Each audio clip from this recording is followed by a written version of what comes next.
Hello and welcome back to JK Services. In this video, we are going to continue the Geography MCQ series. Video को शुरू करने से पहले अगर आप इस चैनल पर नए हैं तो चैनल को सब्सक्राइब कीजिए और वीडियो को लाइक और शेयर कीजिए. The question number 21 is, in the context of rainforests of Amazon River Basin, what is Maloca? Amazon River Basin में मलोका टर्म इस्तेमाल की जाती है. क्वेश्चन हमसे पूछता है कि मलोका किस चीज़ का नाम है. Option 1 is a specific type of organism found here. Second is the main food items of its inhabitants. Third, the houses built by the people living here. और the fourth, agricultural system adopted by the people here. The answer of this question is option C. Maloca term इस्तेमाल होती है जो houses built करते हैं. Amazon river basin में जो लोग रहते हैं अपने मकानों का नाम जो है वहाँ जो टर्म इस्तेमाल होती है उसके लिए that is maloca. That is the houses built by the people living in Amazon river basin, they are known as maloca. एक ब्रीफ एक्सप्लेनेशन हमारे पास है यहाँ पे. The rainforests of Amazon River Basin provide a lot of wood for its houses. Some families live in thatched houses shaped like beehives. There are other large apartment-like houses called maloca. Amazon River Forest में चूँकि बहुत सारी लकड़ी available है, कुछ लोग थैचड houses में यानी लकड़ी के जैसे हमारे पास लकड़ी के छोटे छोटे घर होते हैं उनमें रहते हैं. लेकिन कुछ ऐसे लोग होते हैं जो बहुत बड़े अपार्टमेंट्स बनाते हैं और इन अपार्टमेंट्स पे स्लैंटिंग रूफ्स होते हैं. प्लेंटी अमाउंट ऑफ रेन गिरती है, प्रेसिपिटेशन बहुत ज़्यादा होती है. इन अपार्टमेंट्स में स्लैंटिंग रूफ्स होते हैं और इनका नाम मलोका है. Now the question number 22 is, in the fresh waters of which river basins the variety of dolphin सुसु इज फाउंड. दिए गए कुछ रिवर्स हैं, हमें बताना है डॉल्फिन की काफ़ी ज़्यादा वेराइटीज़ है. एक वेराइटी है सुसु. ये किस रिवर बेसिन में पाई जाती है. गंगा, ब्रह्मपुत्रा, चंबल और कावेरी. अगर ऑप्शंस की बात करेंगे, option 1 is 1 and 2, second is 3 and 4, option third is 1, 2, 4 and the option D is all the above. अगर इस क्वेश्चन के आंसर की बात करेंगे, the answer of this question is option 1. जो सुसु यानी डॉल्फिन की एक वैरायटी है, ये पाई जाती है गंगा और ब्रह्मपुत्रा में. ये फ्रेश वाटर वैरायटी है जो फ्रेश वाटर रिवर में रहती है. ये वो डॉल्फिन है जो फ्रेश वाटर में सर्वाइव करती है. अगर हम देखेंगे जो ये fresh waters of river Ganga और ब्रह्मपुत्रा में हैं, इसमें लोकली एक डॉल्फिन पाई जाती है जिसका नाम है सुसु. ये ब्लाइंड डॉल्फिन होती है, ये नेविगेट करती है इको के ज़रिए. द प्रेजेंस ऑफ सुसु is an indication of health of water. अगर किसी वाटर में अच्छे खासे ये डॉल्फिन पाए जाते हैं तो इसका मतलब है कि जो वाटर की क्वालिटी है वो हेल्दी है. लेकिन आज ये देखा गया है इंडस्ट्रियल एफ्लुएंट्स और अर्बन वेस्टेज की वजह से एक्सेसिव अमाउंट ऑफ केमिकल्स चले गए पानी में, जिसकी वजह से इन डॉल्फिन्स की डेथ हो गई. So far as this question is concern, the variety of dolphin that is susu is found in Ganga and the Brahmaputra rivers. Now the question number 23 is, in the coastal and dry regions rows of trees are planted to check the wind movement to protect soil cover. This process is known as. समंदरी इलाकों में और खुश्क इलाकों में हम दरख्तों की एक लाइन लगा लेते हैं ताकि विंड इरोजन से बच जाए. इस प्रोसेस को क्या कहते हैं. Option 1 is strip cropping, second contour barriers, third terrace cultivation और fourth shelter belts. The answer of this question is option D. इस प्रोसेस को जिसमें ट्रीज़ के रोज लगाए जाते हैं ताकि विंड एरोजन से बचा जाए, इस प्रोसेस का नाम शेल्टर बेल्ट है. Shelter belt is defined as a barrier of trees and shrubs that protects from winds and storms and decrease erosion. Shelter belt का काम ये है कि ये जो आंधियों से, तूफ़ान की वजह से इरोजन होता है उसको बचाती है ताकि सॉइल की क्वालिटी मेंटेन रहे। इसके अलावा भी कुछ इंपॉर्टेंट फंक्शंस है इसके। Some of the benefits of shelter belt are, one is soil erosion, ये प्रिवेंट करती है सॉइल इरोजन को। इसके अलावा protects animals and humans from cold winds if planted perfectly, decreases wind erosion and increases productivity. अगर आप इस channel पे नए हैं तो चैनल को सब्सक्राइब कीजिए एंड वीडियो को लाइक और शेयर करना ना भूलिए।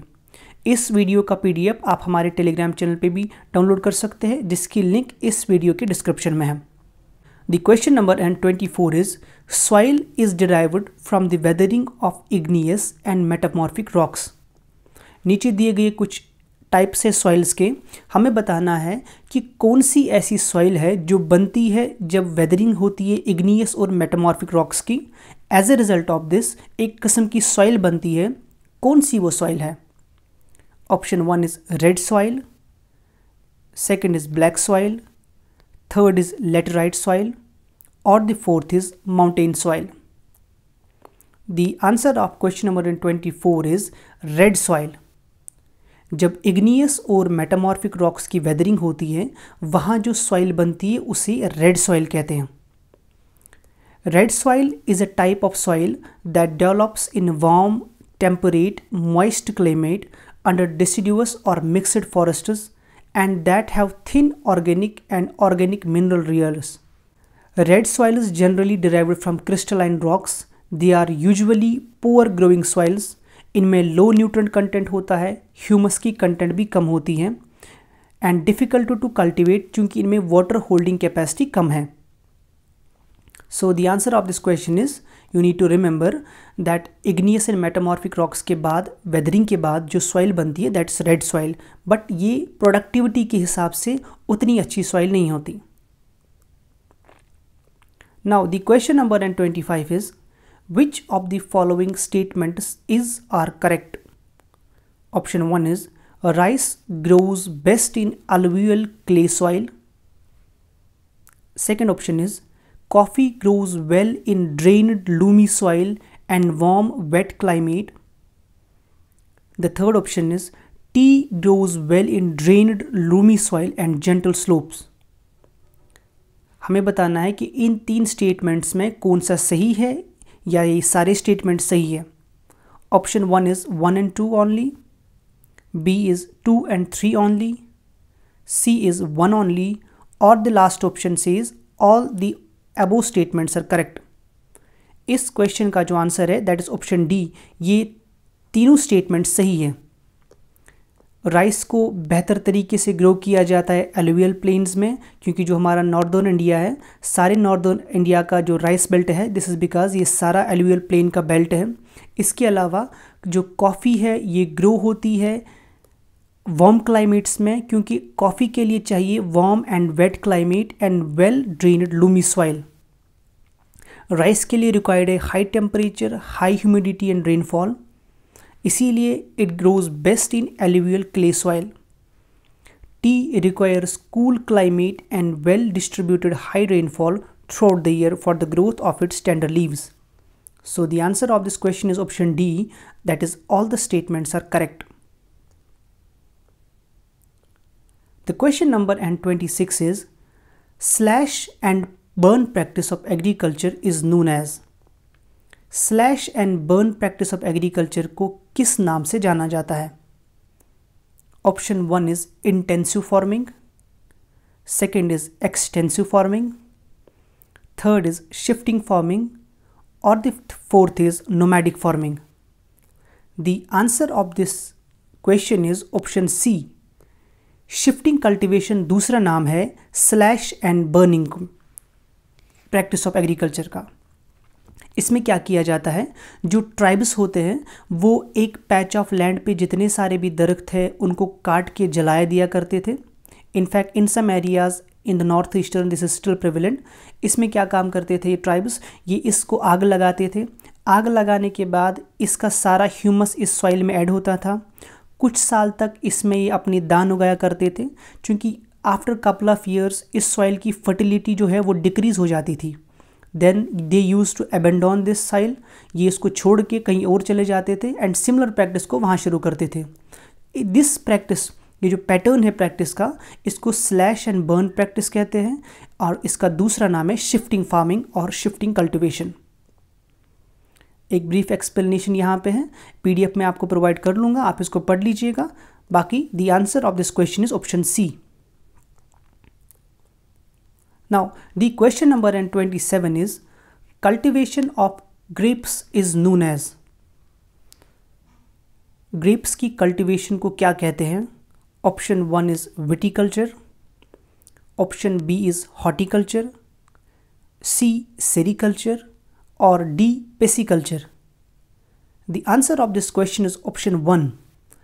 grapes की cultivation की process को viticulture कहा जाता है और ये यूजुअली होता है मेडिटेरियन क्लाइमेट में, जहाँ पे ग्रेप्स को उगाया जाता है, उसके बाद उनको फर्मेंट करके उनसे वाइन बनाई जाती है। So the cultivation of grapes is called as viticulture. Grapes are grown around the globe apart from Antarctica and they have high adaptability properties to different environments. Grapes are fruits which are used to produce wine. The people who study the science behind grape production are called viticulturists. So the answer of this question is option 1, that is viticulture. Now the question number 28 is seasonal migration of people with their animals is called। जो seasonal migration होती है लोगों की अपने जानवरों के साथ, चराहों के साथ, इस प्रोसेस को क्या कहते हैं? Option 1 is farmers, B jumming, third transhumans और D laborers। The answer of this question is option C। transhumans उस प्रोसेस का नाम है जिसमें लोग ग्रुप ऑफ पीपल अपने भेड़ मवेशियों के साथ सीज़न के हिसाब से माइग्रेट करते हैं। जैसे कि हमारे जम्मू कश्मीर में बकरवाल कम्युनिटी है जो गर्मियों के मौसम में पहाड़ों पे अपने सारे भेड़ बकरियों को ले जाते हैं, वहाँ चराते उन्हें, लेकिन उसके बाद जो ही ठंड का मौसम पड़ जाता है वो पहाड़ों से हिली एरिया से वापस आके प्लेन्स में आ जाते हैं एंड इस प्रोसेस को हम ट्रांसह्यूमेंस कहते हैं। जो माइग्रेशन सीजनल माइग्रेशन है this is called as transhumance. ये transhumance is a pastoral practice that is organised around the movement of livestock between winter and summer pastures. In mountain areas, it means movement between lower valleys during winters and higher field in summers. So the answer of this question is option C. You can download the PDF from the Telegram channel. The link is in the description. Now the question number 29 says the factor or factors responsible for population change are। जो एक country की, एक society की, एक state की population change होती है उसमें कौन कौन से फैक्टर्स रिस्पॉन्सिबल हैं? Option 1 is births, the second is deaths, third is migration और the fourth is all of the above. The answer of this question is option D. Population change के लिए कितने लोग पैदा होते हैं वो भी फैक्टर इम्पॉर्टेंट है, कितने लोग मरते हैं वो भी इम्पॉर्टेंट है। इसके अलावा माइग्रेशन कितनी होती है, कितने लोग इस एरिया में आते हैं स्पेसिफिक एरिया में और कितने लोग चले जाते हैं, इमाइग्रेशन एंड एमिग्रेशन, कितने लोग इसमें आते हैं, कितने लोग वापस चले जाते हैं, ये सारे फैक्टर्स रिस्पॉन्सिबल है कि पॉपुलेशन चेंज कितनी होगी। So the answer of this question is option D. Now the last question of today's session is the difference between the birth rate and the death rate of a country is called। जो difference है birth rate और death rate में एक country की उसको क्या कहते हैं? Option 1 is natural growth rate, option B is normal growth rate, option 3 is actual growth rate or the option last is none of the above. The answer of this question is option 1। जो natural growth rate होती है वो कितने लोग पैदा होते हैं minus कितने लोग मरते हैं, ये नॉर्मल ग्रोथ रेट है। So the answer of this question is option 1। The rate of natural increase refers to the differences between the number of live births and the number of deaths occurring in a year. कितने ज़्यादा बच्चे पैदा होते हैं और कितने ज़्यादा मर रहे हैं, इसकी डिफरेंस को लिया जाता है एंड इसकी डिफरेंस का नाम ही है natural growth rate. So the answer of this question is option 1। This was all about today's session. अगर आपको इस सेशन पसंद आए तो वीडियो को लाइक और शेयर कीजिए एंड चैनल को प्लीज़ सब्सक्राइब कीजिए। आपकी सब्सक्राइब से हमें मोटिवेशन मिलती है ताकि हम आपके लिए बेहतर कंटेंट ला पाए। Thank you so much for watching.